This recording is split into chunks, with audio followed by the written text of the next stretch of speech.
I'm really excited for today's one because I predominantly work in the SME sector, as you know, and it's a sector that has a lot of ups and downs, as we know. There's been a lot of changes happening through COVID, coming out of COVID, with customers, with staff retention, and lots of different things. And I have Margaret Burke here from Positive Retail Solutions, and she's going to give us a little bit of insight into what she does, what her role is in the company, and typically what they're seeing at the moment in her business. So nice to have you on, Margaret. Tell us Thank a little you. bit about yourself.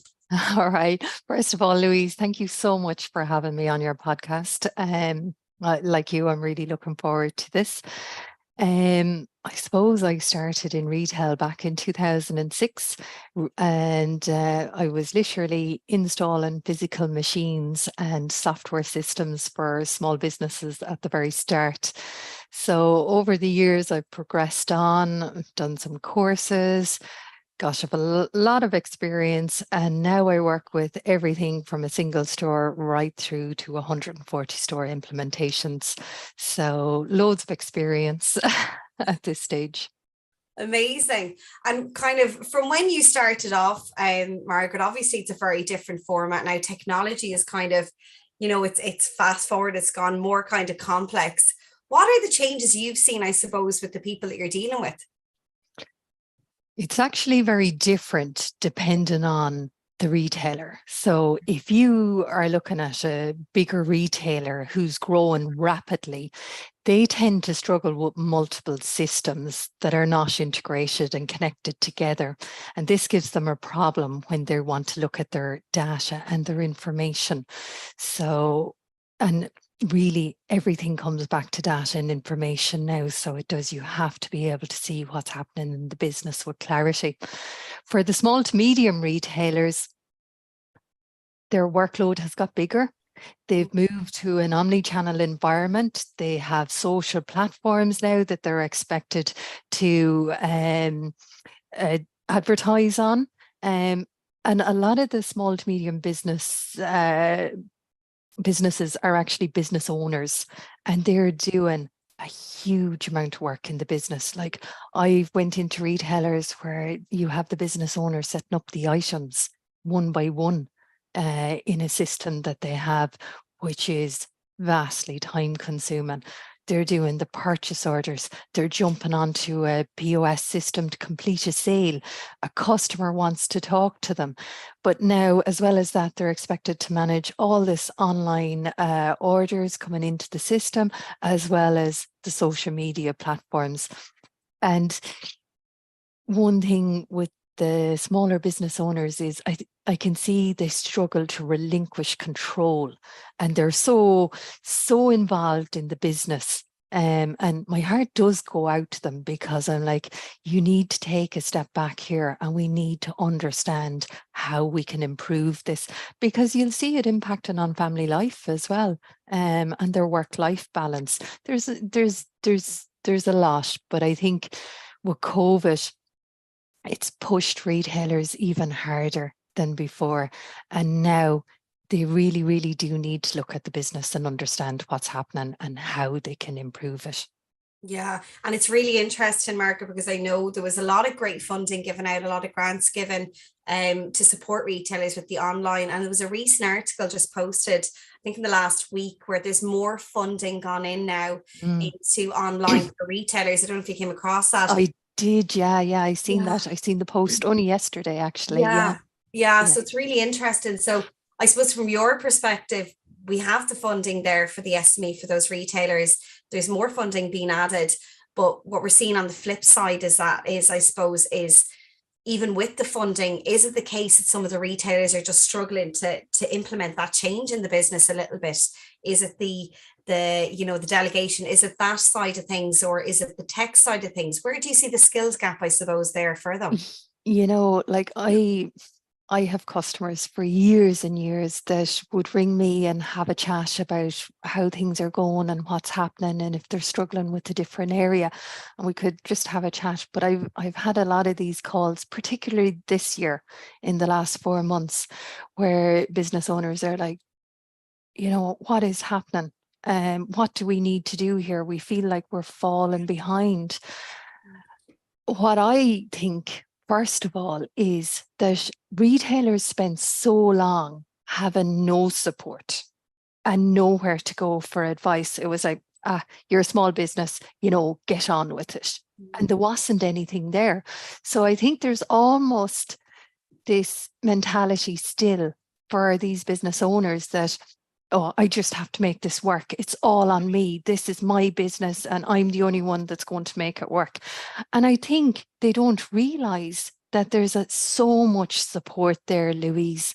Like, to be honest, even when I spoke to you a few weeks ago, you were telling me what you could do and how you can help business owners from a mentoring perspective, but also the funding that's available for business owners to actually reach out to you, and it doesn't cost them that much. So I think one of the things retailers need to do is help themselves first, to reach out, have a look and see what the ISME is offering, what the local enterprise board is offering, what Retail Excellence is offering, what Guaranteed Irish is offering, and get involved with these organisations, because that's how you start understanding the business, where you can go to get additional support. And I suppose one thing that I keep saying to my customers is, you're not alone. You're not expected to have all the answers. There's this whole digital transformation happening now, and all these omni-channel, all these words, right? That people are like, or retailers are like, oh, I don't know what that is. I don't, and they're nearly frightened of it, right? But there's nothing to be worried about. They're only words. And when we understand them, then we can do more in our business to enhance it. Yeah, yeah. And I totally understand that sentiment, where you're coming from, Margaret, because a lot of the businesses I've been speaking to in the last couple of weeks, and some of them were in the UK, and they're going through quite I would say, a real tougher time that we are here in Ireland at the moment with Brexit and everything. They're feeling a little bit isolated over there. And just to give a bit of context around that, and it goes back to what you said there. I think with a lot that's going on in social media, similar to COVID, people are worried. They're hearing a lot of negativity in the press and the media around, rates. And I know everything is increasing, but it's, again, go back to what you said there. Look at the resources we have, go back and see where is the opportunities in it. Where can we grow? And there is money out there. There was a recent study done in the banking, and there's a lot of money there. People have saved their money. There's a lot of money to be spent, and it was a big number. I think it was in something like, it was either 25,000, yeah, up to 25,000 is what I read, available to retailers now for support in their business. Because this kept coming up for me, particularly this year. I was talking to Brenda about it, one of the girls in here, and she was like, well, we can tell our customers about it, but how about we go one step further and we start talking about the business supports that are available? And I said, that's such a great idea, because there's supports there in relation to your electricity bill. There's different ways to go and get help and funding in relation to that. There is, like, even a big thing at the minute is staff, and getting really good staff on board and retaining those staff. But there's a retail supervisor apprenticeship that's available, and the person can continue to work full time. They do need a certain number of days off, but they're learning things like digital transformation, about social platforms, how to advertise on them. They're learning so much in that course, and that's free. Actually, the business owners, the retailers are getting, I think, €4,000 to encourage them to bring people on board, or even the business owner, if they want to do it, they can do it. And there is just so much there that I think retailers don't know about. Yeah, and that's a fantastic program, Margaret. It's a really good program, and it's all work-based learning. So, like you said there, all of the assessments, all of the projects, they're done based on the job they're in. So what better way to get your team to grow your business by investing in something like that, it's absolutely fantastic. It's a really, really good way. Majority of people that reach out to you, is there a common theme that you see, Margaret? So, you seen anything come up in the last, say, 6 months or few months, or different projects you're doing, or 12 months? What are people looking for when they come to you? There's a common theme that I see, but it's nothing new, to be honest. I've already mentioned retailers getting overwhelmed about what they need to do in relation to online. But what I find is a lot of retailers are not technical people, so they don't understand software systems. And the market's flooded now. You have online retail systems, you have hybrid solutions, you have on-premise solutions, and it's very overwhelming because they want to promote the business and they want to leverage off technology to enhance it and improve it, but they don't know what direction to go in, or what's going to fit my business, or what the best solution is. Like if you have poor broadband, but you're looking at a cloud solution, you're going to be in difficulty straight away as well. So it's to understand in really what your requirements are, what the offerings are that's there. And this has actually come up so much, particularly in the last year, Louise, because we had 2 retailers come to us last year that invested in a system that didn't actually work for their business. Now, they invested a lot of money. This for me is a very upsetting thing to hear, because I know how hard small to medium businesses work to earn that money, and then they invest this chunk of money in a software system that doesn't work for them. So I suppose what I'm coming back to is the retailer needs to understand the offerings that are there. And this was another thing I was discussing with Brenda in here. And because of it, we decided to set up a webinar the 24th of April this year. And it's actually open to everybody. And it's a very much an independent one. We're not pushing our own software or anything, but it's for retailers who want to understand what the offerings are that's there. So I'm not talking about any particular systems, but it's just to give them a very quick understanding of what's available. Would this suit my business? Would it not suit my business? And we can already see a lot of traction on it. There's a lot of people signing up for it that we've never met before. So there's definitely a need there for that.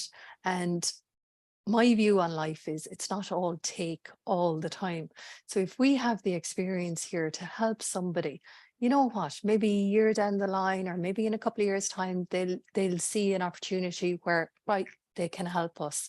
It's not always about taking, and it is heartbreaking to see any vendors taking advantage of, especially small to medium retailers who are in desperate need of a system to organize their business.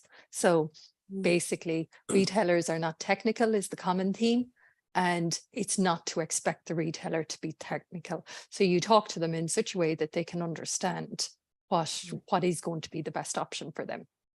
And how, so if if a retailer is listening to this talk, Margaret, and they're thinking, I'm not happy with my EPOS system at the moment, it's very time consuming, they mightn't be maybe doing their stock takes accurately, they mightn't have all their SKUs uploaded onto the system, they might be having real challenges in the business to see what stock they have on hand.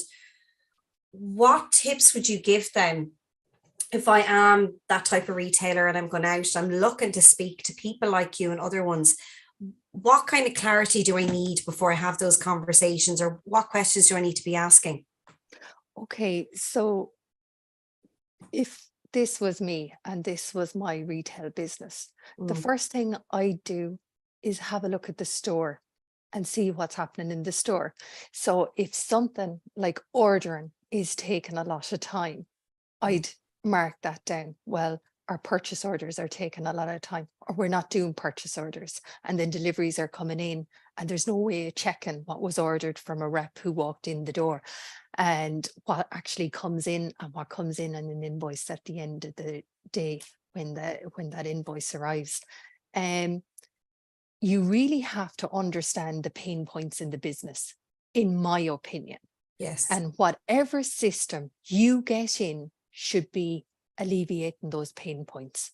So as a business owner, you take a look at the business, you write down the time consumers and pain points that you have, but you also look at your needs. So if you have customers and customer accounts and you need statements run off, you need that in a system. That actually happened one of those retailers last year. They bought an EPOS system that didn't have customer accounts in it and the ability to print off statements.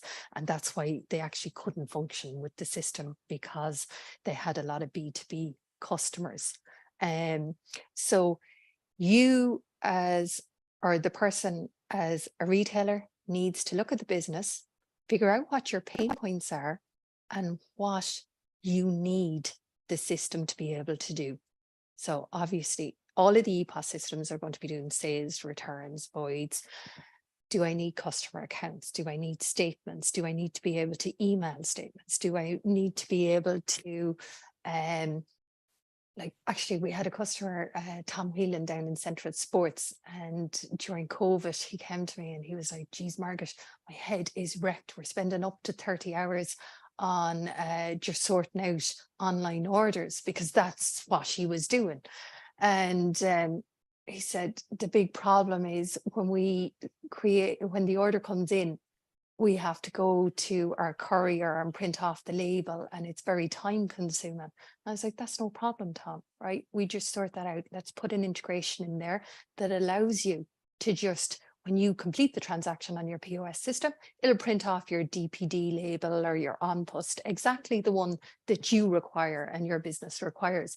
So look you really need to understand what problem you're trying to solve as a retailer and be very clear on that in the expectation and whatever demo you get from any vendor.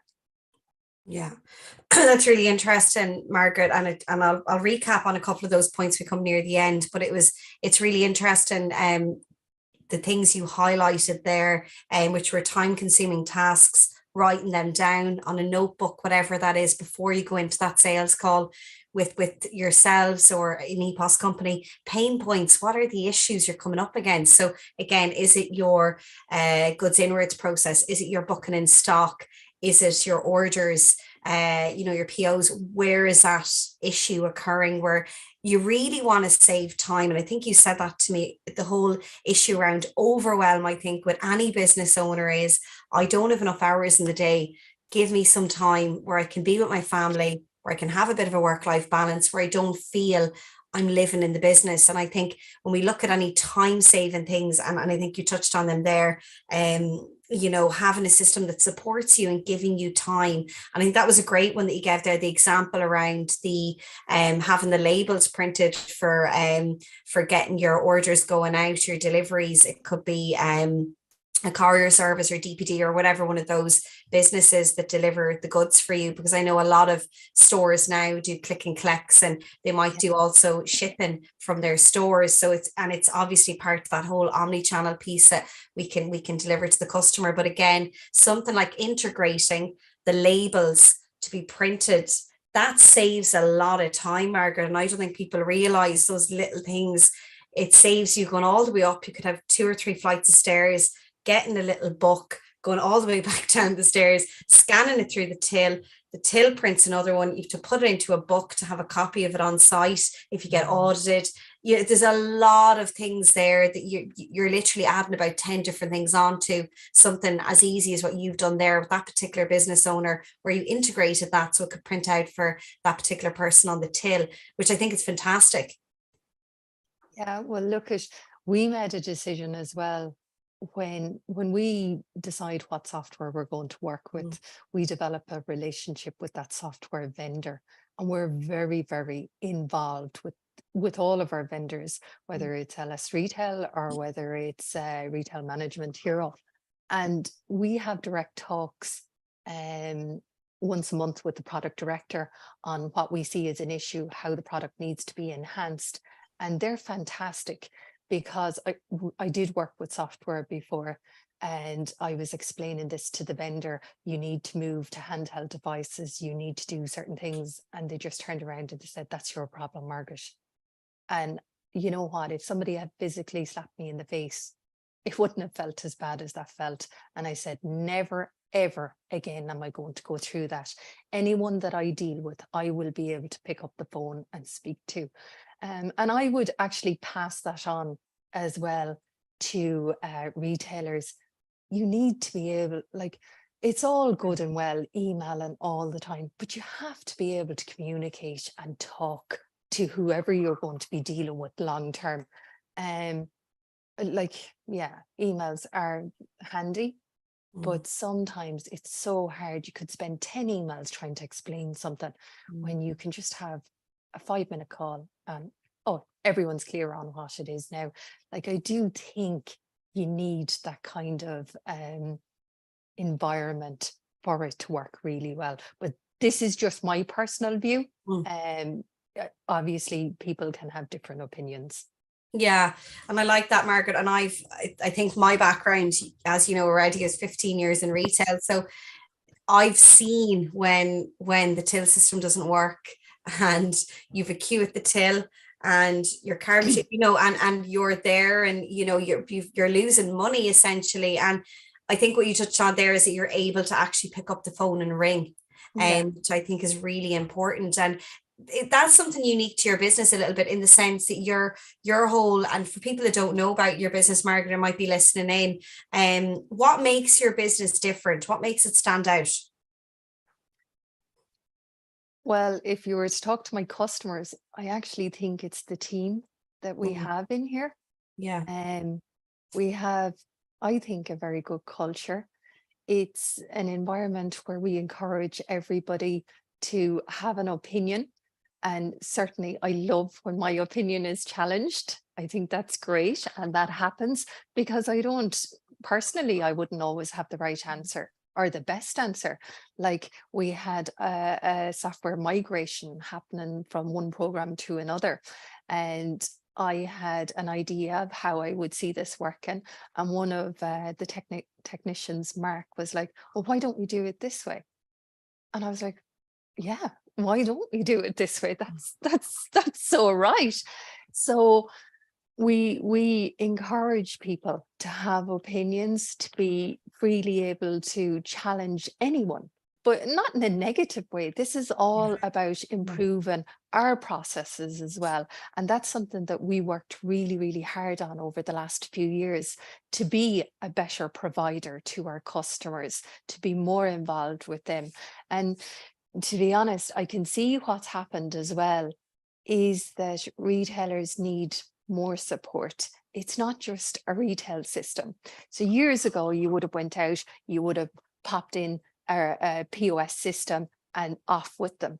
Now you have to take into account who is the e-commerce provider, who's going to do payment integration, if you're going to have shipping integration, all of these elements, and sometimes there's other elements. You have to take all of that into account.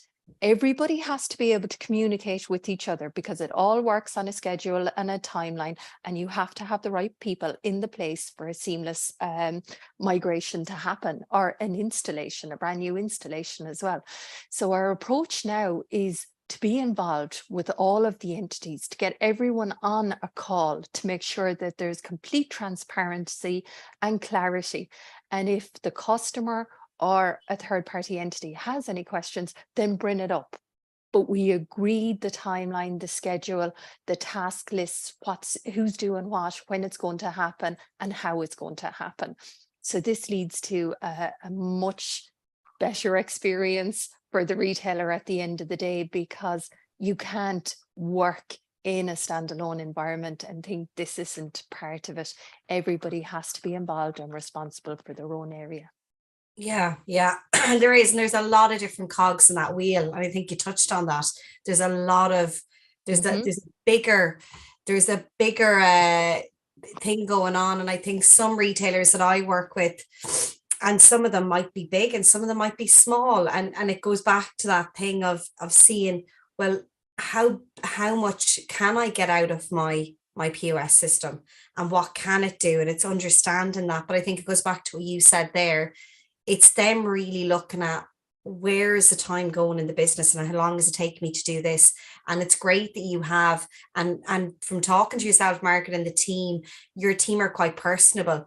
So when I hear you talk about any of your customers, you can clearly see there's a really good relationship built there, and there's a really good support system, which I think is really important, because it goes back to what we said earlier. We can, retailers especially can feel quite isolated in a store. They can feel that they're in those four walls, and they do find it hard to get outside of that remit, to go outside and to do what you said there, going to the likes of Retail Excellence, going to these other Leo enterprises, because they've just gotten so used to being in the trenches and doing it on their own. And I think it's trying to nearly mindset move out of that mentality a little bit. It's a lot harder to have that shift than what you might think.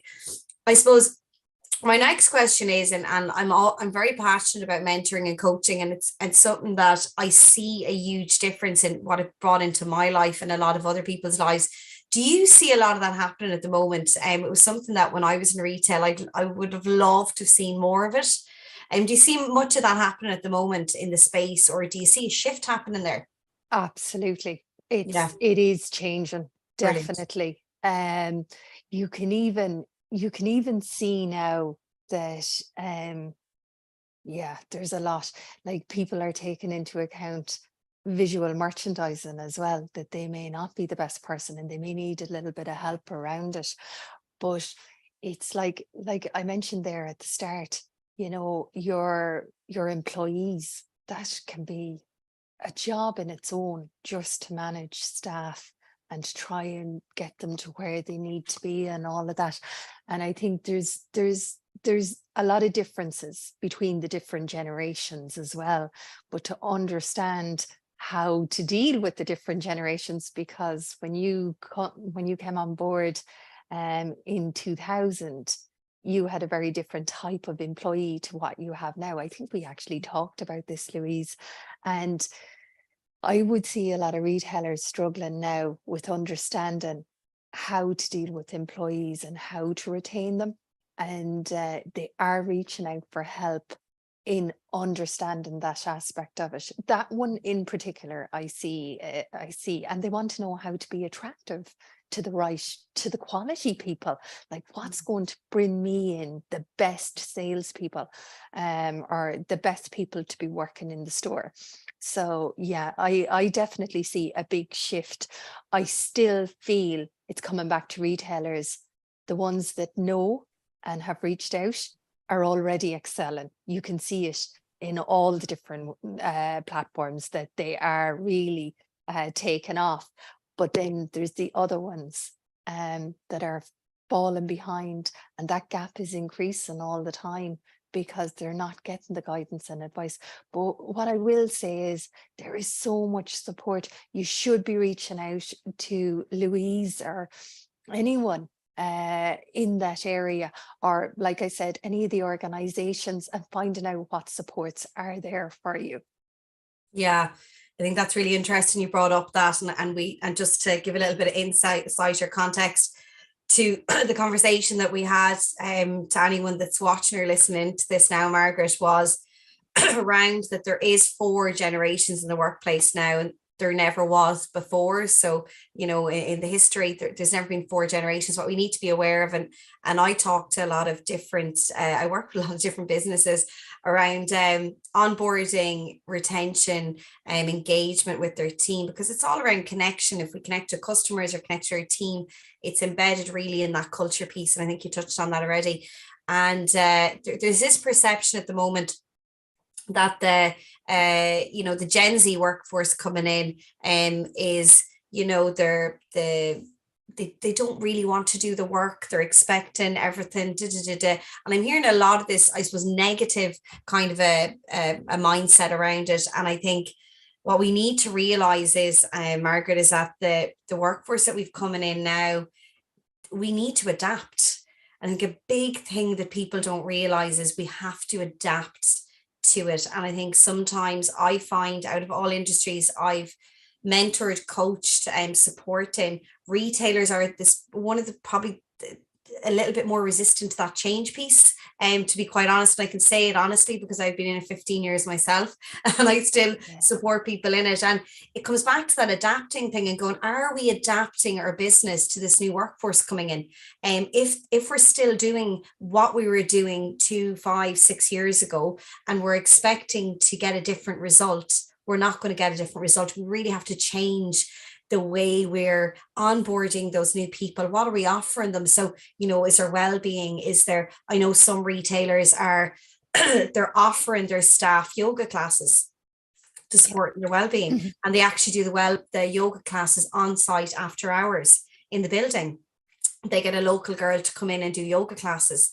And again, the team feel they're being invested in, and they have the option to have yoga classes. So there's all of these great things, I think, that are some retailers are quite progressive in. So I would say to anyone listening today that, have you changed the workplace for your team or your new employees coming in the door? And if the answer is no, then have a think about how you could adapt to them. What are they asking? What are they looking for? I think is a great place to start, and seeing what you're doing at the moment and what resources you have within your remit to really kind of extend out on those. Is there anything around in your surrounding area? And I think we talked about the different resources with local enterprise boards, all of that. And a lot of them do free sometimes workshops, so you can get an insight into what they're actually offering before you sign them up, which I think is fantastic.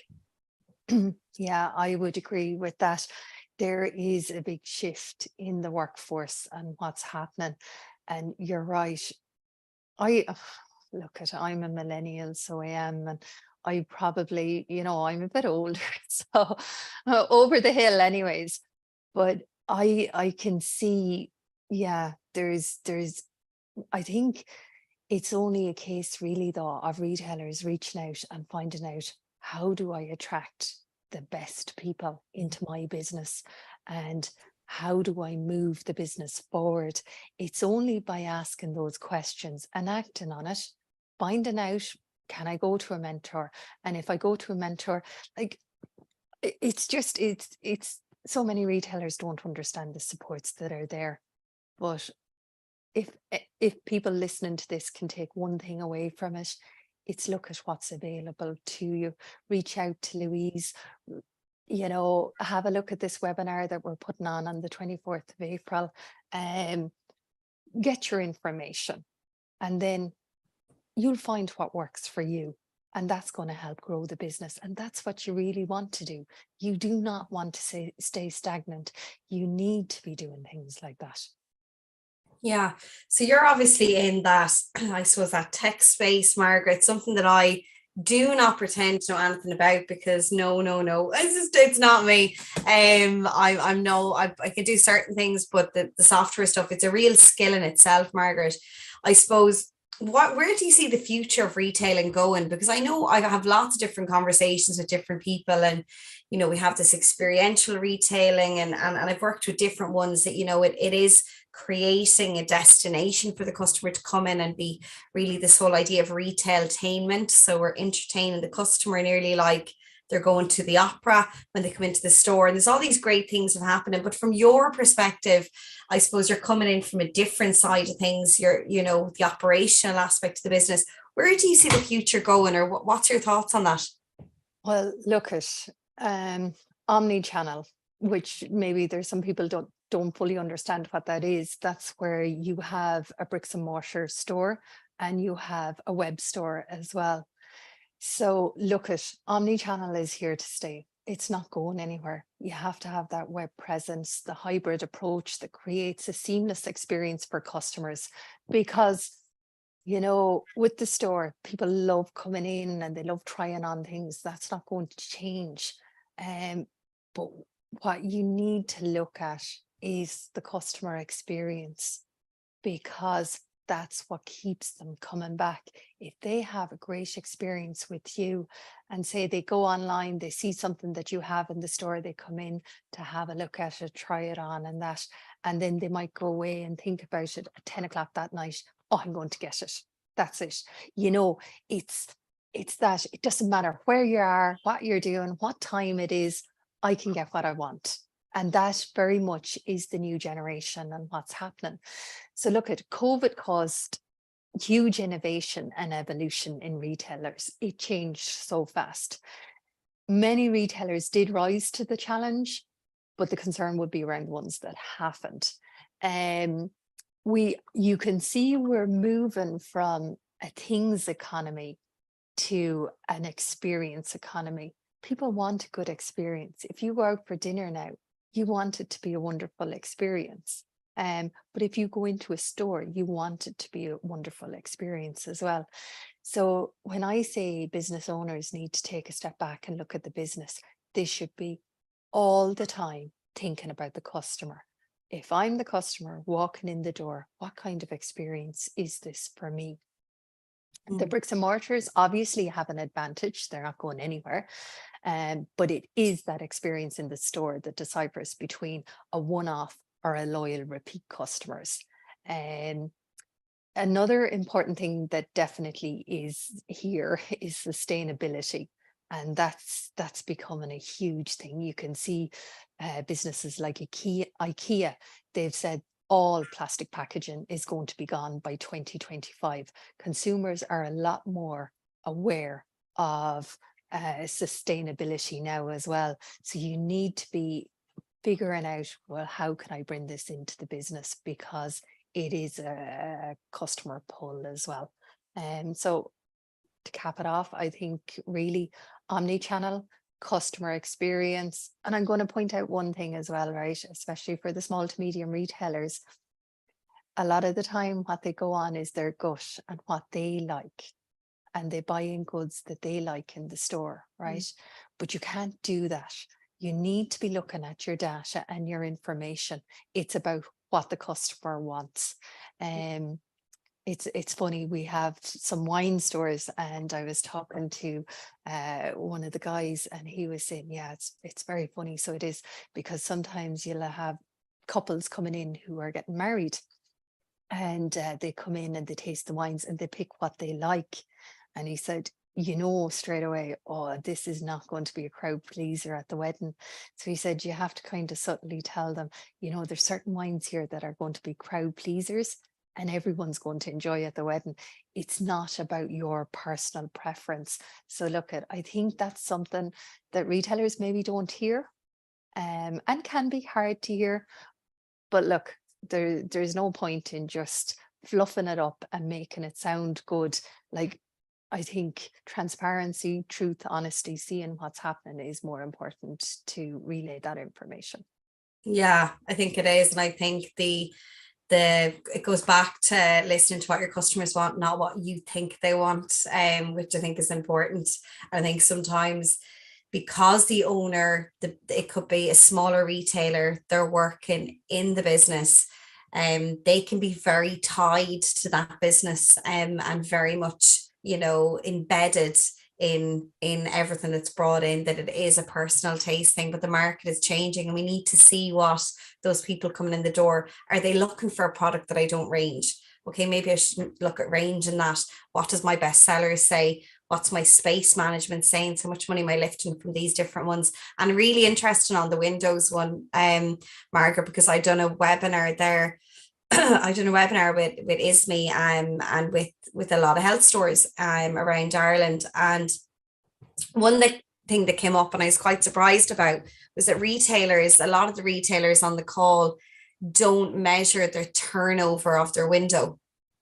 So they don't measure how much money those particular SKUs products have taken by being in a prime location, like the front window of their business. So it was very surprised by that, and it kind of got me thinking, you know, that's the window. When we look in the window of a house, that's the window of your, you know, even the front face of your website. It's a similar thing. So it brings traffic in, or it deters traffic coming in. So it was really interesting. And going back to what you said there, you know, is our windows commercial? Are we commercial business?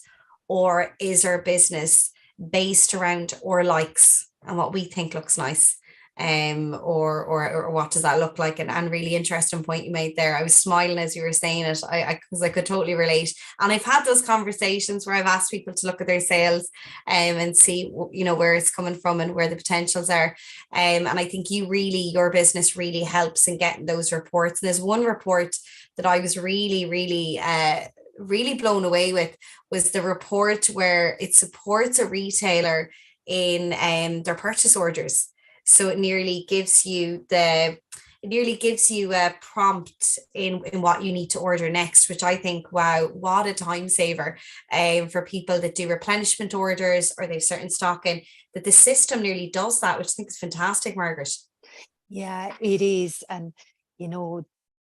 at the end of the day, it comes back to your data and the information that you're building up in the system. There's a reason that you have a software system, and you need to trust that information more. So move away from that, I think, or what I like, and move to, well, what is going to appeal to the customers. Yeah, you're absolutely right. It's all tied in together, and it's reports. And looking at, actually, you asked me there at the start about what to look for in a system. Retailers, have a look at what reports you need as well, and what information you need out of the business to make good business decisions. That's definitely an important factor when you're looking at retail solutions. Yeah. And I'm going to ask you one last question, and then, because we've gone a little bit over, but what has been the one thing that's helped you in your career grow? Okay, well, look, I think if you can work with people that you can grow with and you can learn from, it makes such a big difference. Like business owners, right? They often don't have people that they can learn from, right? They're the person that's expected to know all the information.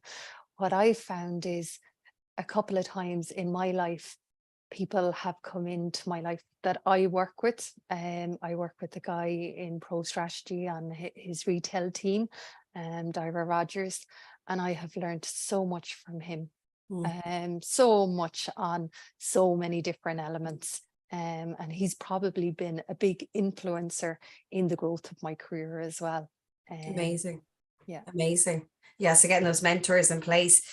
Thanks so much, Margaret. It's been really, really interesting. Just to recap, because we talked about a lot of different areas. If you're a retailer and you're listening in and you're thinking about an EPOS system and you're feeling that you want to get more time in your business, I think that's really important. If you're looking for more time, does the current system you have in place, how long is it taking you to do the tasks you need? So writing down the time consuming tasks in your business, be it your purchase orders, be it your stock takes, how long is it taking you to do them?